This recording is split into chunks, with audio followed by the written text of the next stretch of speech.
कांग्रेस के अध्यक्ष खड़गे जी द्वारा ये कहना पड़ा कि हम इंडिया गठबंधन से में चुनाव लड़ेंगे या अलग भी चुनाव लड़ सकते हैं, ऐसी नौबत क्या है?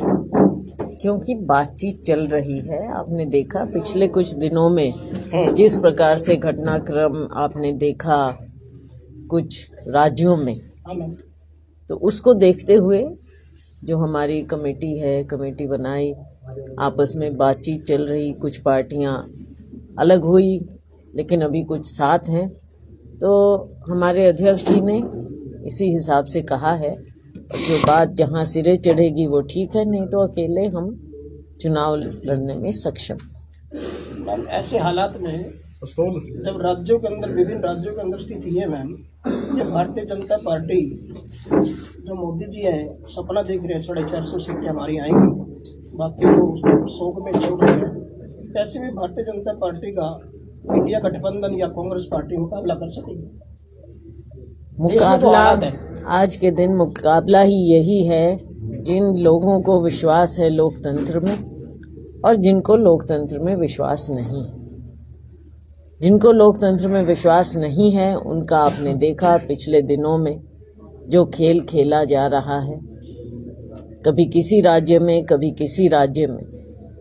तो आज के दिन ज़रूरत है कि चाहे वो मीडिया हो चाहे विपक्ष हो, सबकी आवाज़ होनी चाहिए, या कोई भी आम नागरिक हो, सबकी आवाज़ आनी चाहिए। हमारा एक स्वाधीन देश है, यहाँ पर हमें बचा कर रखा है तो हमारे संविधान ने और हमारे लोकतंत्र ने। लोकतंत्र को बचाना ज़रूरी है, इसलिए आने वाले वक्त में बेशक सब अपने अपने दावे रखते हैं, लेकिन हमें विश्वास है कि समय पर लोग फैसला करेंगे। हम चंडीगढ़ मेयर के चुनाव में जिस तरह भारतीय जनता पार्टी का एक सिस्टम उजागर हुआ और निर्वाचन अधिकारी द्वारा धक्केशाही की गई, क्या उससे आपको लगता है, केंद्रीय मंत्री रही हैं, राज्यसभा का मेंबर प्रतिनिधित्व करती हैं, इससे संविधान कहीं बचेगा? लोग जो हमने कहा, लोकतंत्र की धज्जियां जिस प्रकार से उड़ती देखी आपने मेयर के चुनाव में चंडीगढ़ में, उस पर टिप्पणी CJI तक ने की है। करनी पड़ी क्योंकि दुनिया ने देखा, और जब हमारे उच्चतम न्यायालय में ये बात गई तो CJI को भी देखकर ये बात कहनी पड़ी। तो ये टिप्पणी जो सत्ता पक्ष है उस पर पूरी तरह से लागू होती है कि कैसे दुरुपयोग किया गया, और एक मेयर का चुनाव फ्री और फेयर ढंग से जो होना चाहिए था, कैमरा वहां पर लगा हुआ, लेकिन एक अफसर को मजबूर किया गया, जो उसने ऐसे सबके सामने कैमरे के सामने निशान लगाए, सब कुछ हुआ, वो कोर्ट की कस्टडी में है। हमें विश्वास है कि सही फैसला आएगा, लेकिन ये मिसाल पूरा देश देख रहा है। जी मैडम जी, मांगों को लेकर किसान पंजाब हरियाणा बॉर्डर पे हैं, लेकिन सरकार कीड़े लगाकर सड़कें खोदकर उन्हें रोकने का प्रयास कर रही है कि किसान दिल्ली न जाए ट्रैक्टर लेकर। ये एक तानाशाह सरकार का रवैया है। ये सरकार एक बार नहीं बार बार हमारे किसानों के साथ धोखा करती आई। पिछली बार जब किसान 1 साल तक बैठे रहे तब सरकार ने इनसे कुछ वायदे किए। आज वो वायदे पूरा ना होने पर किसानों को मजबूरन फिर ये रास्ता अख्तियार करना पड़ रहा है। लेकिन तानाशाह सरकार किस प्रकार से बैरिकेड लगा रही है, कीलें गाड़ रहे हैं, सीमेंट के बड़े बड़े बैरियर लगा रहे हैं, किस लिए? आप क्यों नहीं इनसे बात कर सकते? लोकतंत्र में बातचीत का से ही हल निकाला जाता है, और ये जिम्मेवारी सरकार की होती है। अपनी जिम्मेवारी से पीछे भी हटते हैं, अपने कहे हुए वायदे पर पूरे नहीं उतरते, और फिर इस तरह के हथकंडे अपनाते हैं। हम नहीं चाहते कि लोकतंत्र में कहीं भी कोई भी वायलेंस हो, और ना किसान चाहेंगे। सहकारिता विकास परियोजना में पिछले दिनों 100 करोड़ से ऊपर का घोटाला हुआ, आपके विचार क्या? जी बिल्कुल, मैंने इस पर टिप्पणी की भी है। हाँ, कई 100 करोड़, 700। आप ये देख लीजिए कि सरकार की नाक के नीचे इतनी बड़ी राशि हमारे लोगों की। मुख्यमंत्री की नाक के नीचे और करनाल सेंटर अब पॉइंट मुझे ये करनाल हर बार भ्रष्टाचार का सेंटर पॉइंट नजर आता है। नर्सरी है ये। पहले भी हुआ माननीय मुख्यमंत्री जी के अपने गृह जिला में, पहले भी हुआ, उसका कोई अंजाम नहीं निकला। एक दो छोटे अफसरों को आपने दिखाया कि इन्होंने गलत किया, लेकिन आज तक उसका कुछ पता नहीं चला। और यही हाल अब जो ये सहकारिता घोटाला है, बड़े से बड़ा घोटाला और बढ़ता चला जा रहा है। आप सोच सकते हैं कि आम नागरिक कैसे विश्वास करे सरकार पर या इस सिस्टम पर। जब नागरिक का विश्वास सरकार पर, सिस्टम पर उठ जाता है तो देश कैसे चलेगा, सरकार कैसे चलेगी, प्रशासन कैसे चलेगा। मैडम, दिल्ली कूच पर सीएम का बयान भी छपा है कि भाई दिल्ली जाने के लिए बहुत सारे साधन हैं, ट्रेन हैं, बसें हैं, लेकिन ट्रैक्टरों पर जिस प्रकार से हथियार बांध कर ले जाते हैं वो उचित नहीं। किसान का घोड़ा तो ट्रैक्टर है ना, हाँ बिल्कुल। तो वो अपने घोड़े पर जा रहा है वहां पर अपनी बात रखने के लिए, और वहां पर जाने की जरूरत क्या पड़ी। अगर ये सरकार, हमारी हरियाणा की मैं बात करूंगी, हमारे माननीय मुख्यमंत्री जी जाकर अगर बात कर लेते प्रधानमंत्री जी से कि जो वायदा हुआ उसको पूरा करिए, हमारा किसान मर रहा है, किसान के साथ धोखा हुआ है, किसान अपने आप को असहाय महसूस कर रहा है, हमारा अन्नदाता बार बार क्यों मजबूर हो जाता है। बातचीत से ही तो हल होना चाहिए, और बल्कि माननीय मुख्यमंत्री जी को उनकी बात उठाना चाहिए। टाइम बातचीत की बात को मैं ले रहा हूँ, आपने जो बातचीत कहा, बातचीत के माध्यम से असर निकलना चाहिए। पिछले दिनों में किसान संगठनों द्वारा बातचीत की गई थी और किसान संगठन के आगे ही नरेंद्र मोदी प्रधानमंत्री जी झुके थे, और मीडिया ने बड़े ऊपर से बात उठाई थी कि प्रधानमंत्री किसानों का झुके, झुकने के बाद ही किसान संगठन पीछे हटे थे, उनकी बातें मान ली गई थी। उसके बाद मैडम क्या हुआ कि ऐसा इनको दोबारा फिर आना पड़ा? उसके बाद वादा खिलाफी हुई। ऐसा क्यों है? वादा खिलाफी ऐसा बोल रहे हैं, उसके बाद नोटिफिकेशन नहीं हुआ है। जब कहा गया कि आपकी एमएसपी को हम कानूनी दर्जे के लिए उसका रास्ता बनाएंगे, नोटिफिकेशन नहीं किया बस मैम। आज तक अगर वो आपने रास्ता ढूंढा ही नहीं है, नोटिफाई भी नहीं किया, नोटिफिकेशन नहीं निकाला उसका, तो आप चाहते क्या हैं? फिर से बरगलाना हमारे अन्नदाता को आप बरगला रहे हैं। यही बातें हैं जो सामने आ रही हैं, उभर कर आ रही हैं कि इस सरकार की, माननीय प्रधानमंत्री जी की गारंटी क्या है। जो आज गारंटी के आप बड़े बड़े इश्तेहार, बड़ी बड़ी होर्डिंग देखते हैं, तो वो किस बात की गारंटी है? क्या वादा खिलाफी की गारंटी है? प्रधानमंत्री मोदी जी ने किसानों का वादा पूरा नहीं किया, और जुबान देने के बाद भी, उसके बाद भी विभिन्न राज्यों में देश की जनता उनको वोट क्यों दे रही है? ऐसा क्यों है? अब आप देखते हैं कि फुट पे आ रही है, वो आगे बढ़ रहे हैं, ध्यान बांटते हैं। चाहे जैसा हमारे नेता राहुल जी, खड़गे जी बार बार इस बात को दोहराते हैं, सदन में भी बाहर भी, कि जो असली मुद्दे हैं, बेरोजगारी है, महंगाई है, किसानों के प्रति वादा खिलाफी, अनेकों मुद्दे, उनसे ध्यान बांटने के लिए कभी वो धर्म की बात करेंगे, कभी राम मंदिर की बात करेंगे।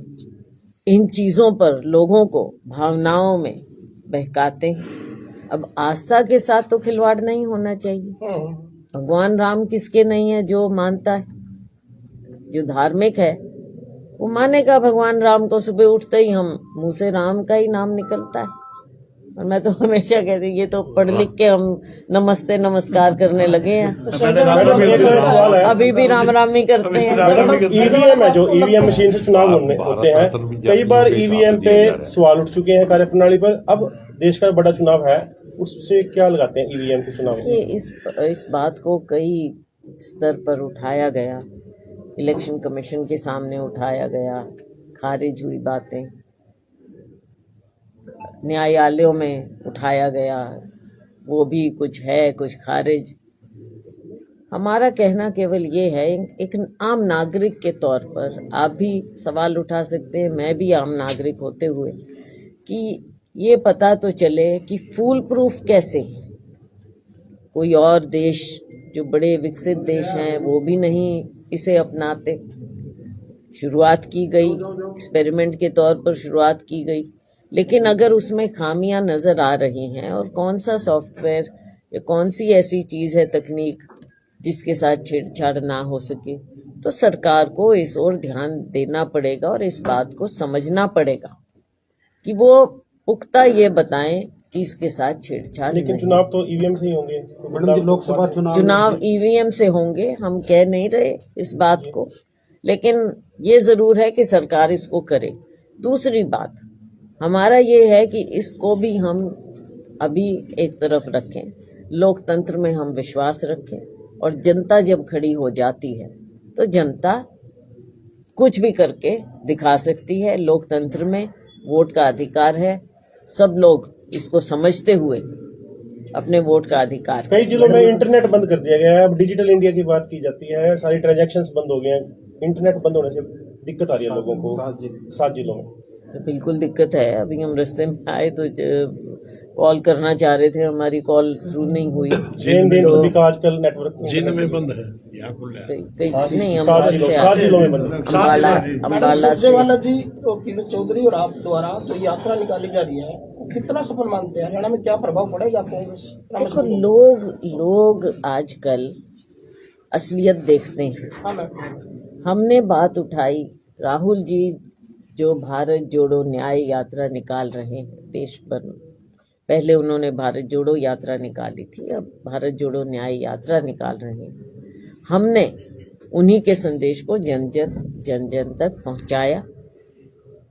समय की भी बात थी, सेशन भी शुरू हो रहा था, और भी मसरूफियात होती हैं, तो हमने अपना ये कार्य किया, लोगों के बीच में गए, और मैं सफल है इसका तो आकलन आप लोग करेंगे, हम क्या बताएं, लेकिन लोगों का बेहद रिस्पांस मिला। और बल्कि मैं आप लोगों के माध्यम से, मीडिया के माध्यम से, मैं सभी का धन्यवाद भी करना चाहूँगी कि जिन्होंने आगे बढ़कर यात्रा को सफल बनाया। आम नागरिक, हमारा आम किसान, हमारा मजदूर, हमारा गरीब, हमारा दलित, हमारा पिछड़ा, सब लोग, युवा, सभी लोग, महिलाएं, जगह जगह आपने देखा, सभी लोग बाहर आए, क्योंकि आज के दिन उन्हें महसूस हो रहा है कि उनके साथ जो हुकूमत है, चाहे केंद्र की हो चाहे राज्य की हो, उनके साथ अन्याय ही अन्याय कर रही है। और उसकी मिसाल अभी आप देख लीजिए जो किसानों के साथ हो रहा है। यात्रा सफल आपको लग नहीं रही है कि यात्रा सफल है? क्योंकि प्रदेश प्रभारी जी द्वारा इंटरफेयर किया जाना और हुड्डा जी का भगतपन दिखाना कि वो उन्हीं के हैं, हमारी शैलजा के, रणदीप जी के नहीं है, चौधरी के नहीं है, जबकि आपको तो कांग्रेस को बढ़ावा दे रहे हो, कांग्रेस नीति को बढ़ावा दे रहे हो। ये प्रदेश प्रभारी जी को इंटरफेयर करना पड़ा कि स्टेट अध्यक्ष के बगैर ये ना करें ऐसा, और ना चलाए समांतर एरिया ना करें, इसका क्या प्रभाव नहीं पड़ेगा जनता पर? देखो, कांग्रेस प्रभारी जी ने तो बधाई दी है सफल यात्रा। चलो हम भी समझते हैं विधायक जी, विधायक किस चीज की है, तो उसको क्या मानते हैं? देखो, लोगों ने सफल बनाया इसको, जनता साथ है, और जो हम बात उठा रहे हैं वो पार्टी की, नेतृत्व की और लोगों की, ये बात हम उठा रहे हैं। और मैं समझती हूँ कि कांग्रेस, हम भी जिम्मेवार लोग हैं और बात उठाते हैं, और इस बात को माना भी गया है। हमारी यात्रा चली और पार्टी ने भी माना है और लोगों ने भी माना है, हमारे मोबिलाइज हुए, और इतनी भारी संख्या में हमारे कार्यकर्ता कांग्रेस के, उन्होंने ही सफल करा, लोगों के बीच में गए। तो इसको मैं समझती हूँ कि हमें इस दृष्टि से देखना चाहिए। बाकी कार्यक्रम तो देखो, कब किसने, मुझे याद है हम यहीं पे बैठे थे एक बार, जब बात हुई, जब मैं पीसीसी प्रेसिडेंट थी, यही थे मैम, यहीं की बात, तो याद कर लीजिए वो बातें भी। बातों से मैम कहीं ना कहीं देखो कांग्रेस कमजोर होती है, कहीं झूठ नजर आती है। जिस तरह से बाबरी जी बोलते हैं, हुड्डा साहब एतराज करते हैं, उनको हटाने का प्रयास करते हैं, यात्रा सफल ना हो, नहीं लगता कहीं ना कहीं जनता में गलत प्रभाव जाता है? नहीं जाता? जनता में तो आपने प्रभाव देख लिया, बेहद सफलता मिली।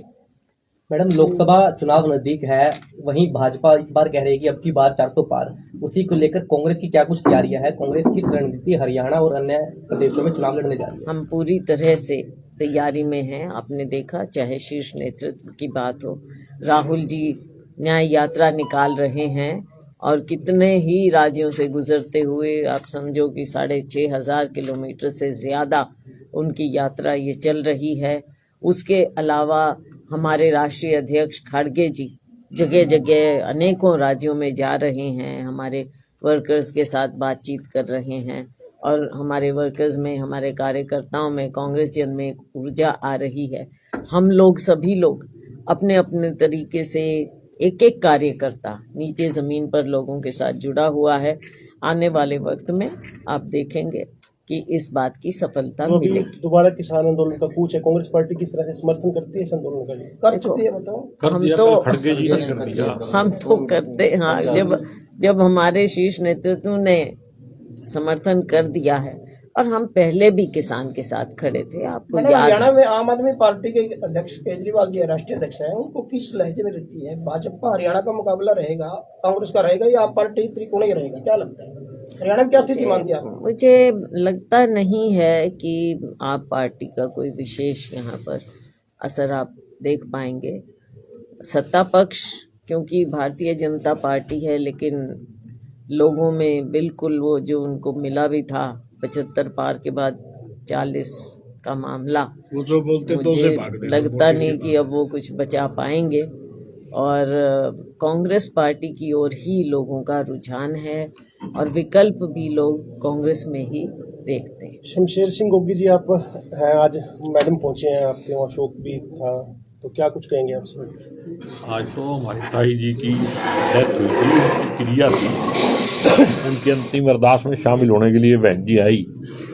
तो क्योंकि हम राजनीतिक आदमी हैं तो ताई जी तो भागवाड़ी थी, बहुत 95-96 साल की होके गई। तो हमने सोचा कि उसके जाने के बाद अपना काम शुरू करते हैं। अब अंतिम अरदास करके हम राजनीति कर रहे हैं, डंका बजा रहे हैं और क्या कर रहे हैं। बाकी एक बात मैं बता दूं आपको, इस बार सेंटर में भी और हरियाणा में कांग्रेस की सरकार बनेगी, ये बात लिख लो। क्योंकि ये इलेक्शन जो है तानाशाह के खिलाफ जनता का इलेक्शन है, ये किसी पार्टी विशेष का, व्यक्ति विशेष का इलेक्शन नहीं है। एक सीधी लड़ाई जनता की तानाशाह के साथ है। तो तानाशाह जनता से नहीं जीत सकता, ये मेरा दावा है। और 2004 में बदलाव हुआ था, फिर 14 में हुआ, 24 में होगा। हर 10 साल के बाद बदलाव होता है। शाइनिंग इंडिया 2004 में था ना, वैसे ही हवा निकल जाएगी। अब विधायक साहब, जेजेपी की चाबी से ताला खुला था हरियाणा से बीजेपी का, और जेजेपी का क्या रहेगा? आगे बीजेपी का ही कुछ नहीं रहना, जेजेपी का क्या रहेगा? कोई ताला चाबी चाहिए ही नहीं आगे, सब कुछ बहन जी के पास होगा। ये तुम ले लियो चाबी, वो ताला बीजेपी का लग लिया, खत्म हो गया। नहीं, मैं ये कह रहा हूँ ताला भी और चाबी बहन जी के पास होगी, ले लियो तुमने। जनता के पास है। आपकी जैसे आगे बढ़ती गई, नए नेता आपसे जुड़ते गए। असम से तो है ही शमशेर सिंह, बहुत बड़े नेता हैं यहाँ से। सफेदों से भी आपके साथ जुड़े हैं, देवेंद्र सहरावत जी जो बड़े समाज से। देवेंद्र सहरावत जुड़ा है, अरुण खरब जुड़ा है, कई लोग जुड़े हैं हर विधानसभा से मैडम के साथ। तो देखो, लोग चाहते हैं, छत्तीस बिरादरी कांग्रेस के साथ रही है और कांग्रेस हमेशा छत्तीस बिरादरी की रही है। तो ये हमारा हमेशा कांग्रेस का, हमने कभी जात पात की बात नहीं की। जात पात पर अगर हम आ जाते हैं तो फिर हमारे में और बीजेपी में फर्क क्या रह जाता है? बीजेपी कर रही है जात पात की बात, या कोई और रीजनल पार्टीज थी वो करती थी। कांग्रेस तो छत्तीस बिरादरी की है, रही है, और हम सबका ध्यान रखना है हमने भाई। भारतीय जनता पार्टी का कैंपेन चला हुआ है कि मोदी जी के गारंटी, वो हर बात में, हर सिस्टम में ये लेते हैं कि मोदी जी की गारंटी। इसके ऊपर आप क्या विचार है? मैंने पहले ही कहा कि मोदी जी की गारंटी आपने देख ली, जो किसानों को 15 लाख से शुरू हुए थे, 15-20 लाख से शुरू हुए थे, 2 करोड़ नौकरियां कही, क्या कुछ नहीं। और आज के दिन गारंटी ले लो ना, एमएसपी की गारंटी कहाँ गई? सबसे ताजा इस बात को बताइए आप। जो किसान को आपने कहा, तो हम तो समझते हैं कि अगर माननीय प्रधानमंत्री जी कुछ कहें तो वो तो गारंटी हो गई ना, तो कहाँ गई वो गारंटी? अब उस गारंटी की गारंटी कौन लेगा? काले धन की गारंटी। मैडम, अंतिम प्रश्न बताएं मैम, हरियाणा में जो कांग्रेस सरकार थी, हुड्डा सरकार थी, आप लोग भी भागीदार उसमें। अनाज मंडी का जो आड़ती, कच्चा आड़ती है, उसको मैम 2.5% आड़त मिला करती थी। उसके बाद बीजेपी सरकार आई, 10 साल से आ रही है, सत्तासीन है, उनकी 45 या 46 रुपए क्विंटल कर दी गई, फिक्स कर दिया गया मैम, 2.5% उड़ा दिया गया बिना बताए बिना नोटिस के।